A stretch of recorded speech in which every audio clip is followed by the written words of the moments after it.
போஸ்ட்மெனபாசல் ப்ளீடிங்னா என்னன்னு பார்த்தீங்கன்னா, இப்போ நார்மல் ஏஜ் ஆஃப் மெனபாஸ் வந்து 45 to 50 இயர்ஸ். கண்டினியூஸாக 1 இயர் பீரியட் இல்லாத சுச்சுவேஷன் தாண்டி நமக்கு ப்ளீடிங் ஆச்சுன்னா அது போஸ்ட்மெனபாசல் ப்ளீடிங் சொல்லுவோம். ஸோ 10% ஆஃப் விமனுக்கு இது நடக்கிறது நார்மல் தான். பட் இது நடக்கிறதுனால நமக்கு இது கேன்சர் ஆகுமோ அப்படின்ற பயம் யாருக்கும் வேண்டாம். பிகாஸ் மோஸ்ட் காமன் காஸ் பார்த்தீங்கன்னா அட்ரோபிக் வெஜனைட்டிஸ், இந்த ஹார்மோன் இம்பேலன்ஸ்னால வருது.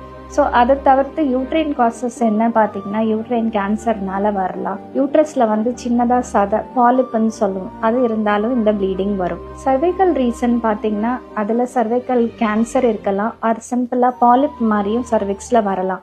ஓவேரியன் காசஸ் பார்த்தீங்கன்னா கருமுட்டையில் வந்து ஈஸ்ட்ரோஜன் செக்ரீட்டிங் டியூமர் வரலாம், அதனால இந்த ப்ளீடிங் ஆகலாம். ஸோ இப்போ நம்ம என்ன பண்ணோம்னா ஃபஸ்ட்டு இன்வெஸ்டிகேஷன் மெயினாக பேப்ஸ்மியர் அவங்களுக்கு செய்யணும். நம்பர் 2 அல்ட்ராசவுண்ட் பண்ணிவிட்டு அந்த எண்டோமெட்ரியல் திக்னஸ் 5 mmக்கு மேலே இருந்தான்னா அதை நம்ம டிஎன்சி செஞ்சு அந்த டிஷ்யூ பயாப்சி பண்ணி கேன்சர் இருக்கா ஆர் ப்ரீ கேன்சரஸாக இருக்கா அப்படிங்கிறத ரூல் அவுட் பண்ணுறது பெட்டர். ஒன்ஸ் நம்ம ரீசன் பார்த்துட்டோம்னா அட்ரோபிக் வெஜனைட்டிஸ் அப்படின்னு வந்ததுன்னா ஜஸ்ட் நம்ம ஹார்மோன் க்ரீம் யூஸ் பண்ணால் போகிறோம். பாலிப் இருந்ததுன்னா அதை சிம்பிளாக டிஎன்சி மாதிரி பாலிப் எடுத்துட்டாவே நமக்கு இந்த போஸ்ட்மெனபாசல் ப்ளீடிங் சரி பண்ணலாம். சப்போஸ் கேன்சர் அந்த மாதிரி வந்தால் நம்ம ஆன்காலஜிஸ்ட் பார்த்து அதுக்கான ட்ரீட்மெண்ட் கரெக்டாக செஞ்சால் நம்ம இந்த போஸ்ட்மெனபாசல் ப்ளீடிங் பற்றி பயப்படணும்னு அவசியம் இல்லை.